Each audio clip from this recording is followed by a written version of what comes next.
Hello guys, आगे job के लिए कौन नया वीडियो लेके। तो आज की इस वीडियो में हम बात करने वाले हैं इनकम ऑफ एनआरआईज़ के बारे में कि एनआरआईज़ की इनकम कैसे इंडिया में टैक्सेबल होगी और क्या सिचुएशन अभी चल रही है उसके ऊपर। पर उसके पहले बताना चाहूँगा कि आईटीआर्स अवेलेबल हो गए हैं 1, 2 और 4। तो अगर आपको अपना आईटीआर फाइल करना है या फिर कोई कंसल्टेशन चाहिए खाली बेसिक से इनकम टैक्स के रिगार्डिंग कोई भी ट्रांजेक्शन्स के रिलेटेड, तो आप ज़रूर वेब नीचे लिंक रहेगा, वहाँ जाके अपनी कंसल्टेशन बुक कर सकते हैं। या अगर आपको अपना आईटीआर फाइल करवाना है तो आईटीआर फाइल करा सकते हैं। इसमें आपको एक हेल्प करेंगे जो एक प्रोफेशनल होते हैं, जो एक प्रैक्टाइजिंग चार्टर्ड अकाउंट होंगे, वो आपको हेल्प करेंगे ये सब करने में। तो आपको वो सोचने की ज़रूरत नहीं है कि मेरे को जो जन असिस्ट कर रहा है वो एक्चुअली क्वालिफाइड है नहीं है क्या है। तो उसका आपको सोचने की ज़रूरत नहीं है, आपको एक अच्छा क्वालिफाइड चार्टर्ड अकाउंटेंट हेल्प करेगा। तो अब हम स्टार्ट करते हैं आज की वीडियो। अब हम आज की वीडियो अगर देखें तो इसके अंदर का मेन ये है इशू कि अगर अभी हम देखें तो क्या हो रहा है कि कोविड की वजह से कई लोग जो फरवरी मार्च में अपनी जनरल नॉर्मल छुट्टियां मनाने आते थे अपने घर इंडिया वापस, जो लोग नॉर्मली बाहर काम करते हैं यूएसए या फिर कुवैत का बात कर लीजिए या फिर कहीं और दुबई में काम करते हैं, वो लोग शायद फरवरी या मार्च में छुट्टियां मनाने आए होंगे। बट उसके बाद क्या हुआ, लॉकडाउन हो गया सब जगह, इंटरनेशनल फ़्लाइट सारी बंद हो गई, तो वो कहीं जा नहीं पा रहे। Many of them are working here from as work from home. और कई लोग वर्क कर रहे हैं कि भाई कई लोग की अब नई जॉब लगी है बट वो जा नहीं पा रहे उस जॉब को ज्वाइन करने। या फिर कई लोग की अब जैसे आप सुन रहे होंगे कुवैत में ये कह रहे हैं कि वो लोग अब सारे जो इमिग्रेंट्स हैं या फॉरेन नेशनल्स हैं उनको हटा देंगे, मतलब उनको उनको खाली 15% ही रखेंगे ऑफ टोटल पॉपुलेशन, बाकी लोगों को वापस भेज देंगे। तो उसमें कई लोगों की जॉब जाएगी इंडियंस की, तो वो लोग 20 साल में शायद वापस इंडिया आ जाएंगे। तो इसमें अब हमको ये देखना है कि भाई उनकी सैलरी कैसे टैक्सेबल होगी। कई लोगों को ये चिंता है कि भाई हमने जो सैलरी कमाई आज तक अभी तक, या अगर हम अभी भी जॉब में हैं और अब हम ज़बरदस्ती इंडिया में रह गए हैं, तो उस केस में हमारी यूएसए की सैलरी या ऐसी आउट ऑफ इंडिया की सैलरी कैसे टैक्सेबल होगी, उसकी हम थोड़ी सी बात करेंगे। तो सबसे पहली बात है, इंडिया में जो सैलरी की टैक्सेबिलिटी है वो डिपेंड करता है रेसिडेंशियल स्टेटस पे। रेसिडेंशियल स्टेटस डिपेंड करता है कि आप कितने दिन इंडिया में रहे हैं। तो अगर आप आज तक आउट ऑफ इंडिया ही रहते थे और खाली छुट्टियां मनाने आते थे, तो अब आपकी जो जो क्या बोलते हैं कैसे सिलेक्शन होगा कि आप रेसिडेंट हैं या नहीं है, उसका सिलेक्शन होगा कि अगर आप 182 डेज या उससे ज़्यादा इंडिया में रहे हैं ड्यूरिंग अ फाइनेंशियल ईयर, तो उस केस में आप रेसिडेंट माने जाएंगे। ठीक है।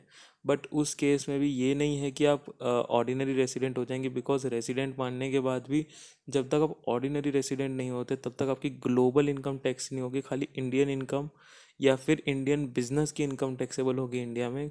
ग्लोबल इनकम टैक्स होने के लिए you need to be a resident plus an ordinary resident. तो रेसिडेंट का तो मैंने बता दिया, if you stay in India for 182 days और मोर, या फिर आप 60 डेज इंडिया में रहे और फिर उसके बाद पिछले 4 सालों में 365 डेज या उससे ज़्यादा इंडिया में रहे, तो आप रेसिडेंट बन जाएंगे। अब बात करते हैं ऑर्डिनरी रेसिडेंट कैसे होगा।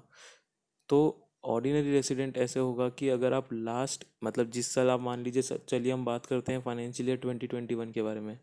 अगर 1920 प्लस उसके पहले और 6 फाइनेंशियल ईयर्स, मतलब टोटल 7 फाइनेंशियल ईयर्स में अगर आप टोटल 730 डेज या उससे ज़्यादा अगर इंडिया में रहे हैं, या फिर 1920 प्लस 9 मोर फाइनेंशियल ईयर्स, इनमें से किसी भी 2 फाइनेंशियल ईयर्स में आप रेसिडेंट रहे थे इंडिया के।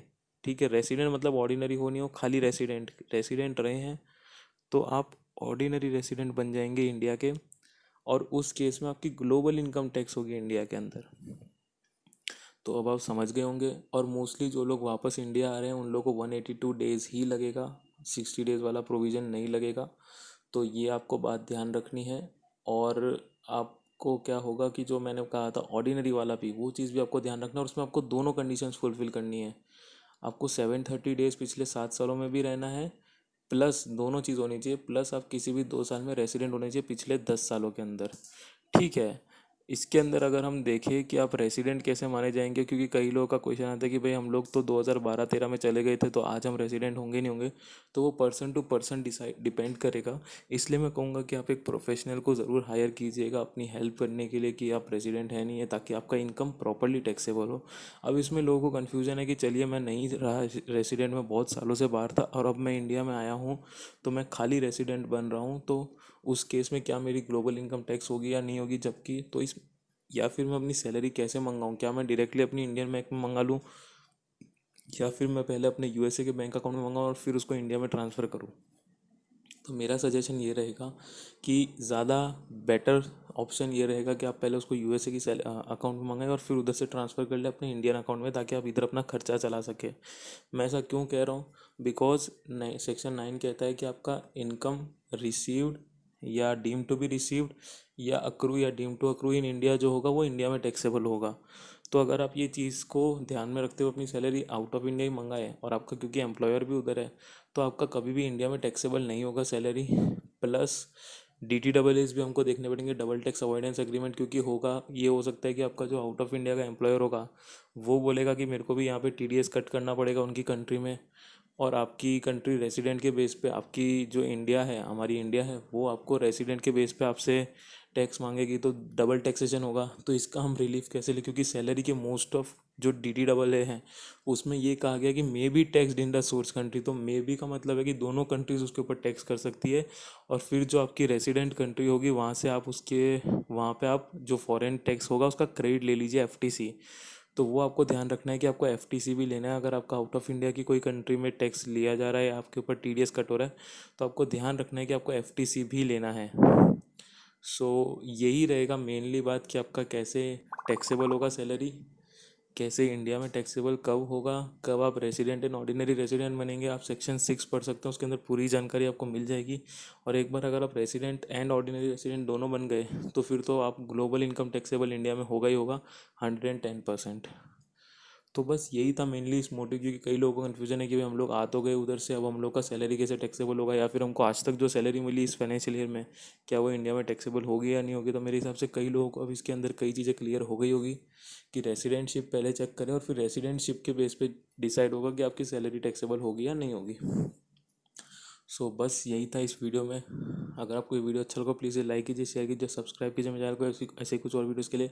अगर आपकी इसके रिगार्डिंग कोई भी क्वेरी, आप कंसल्टेशन ले सकते हैं, आप कमेंट कर सकते हैं, आप DM कर सकते हैं। और अगर आपको कोई भी एक्स्ट्रा कुछ सजेशन चाहिए ज़रूर आप कंसल्टेशन लीजिए, रिटर्न अपना फाइल करवाइए। आपको लिंक्स सारी नीचे मिल जाएगी। Till the next video, thank you.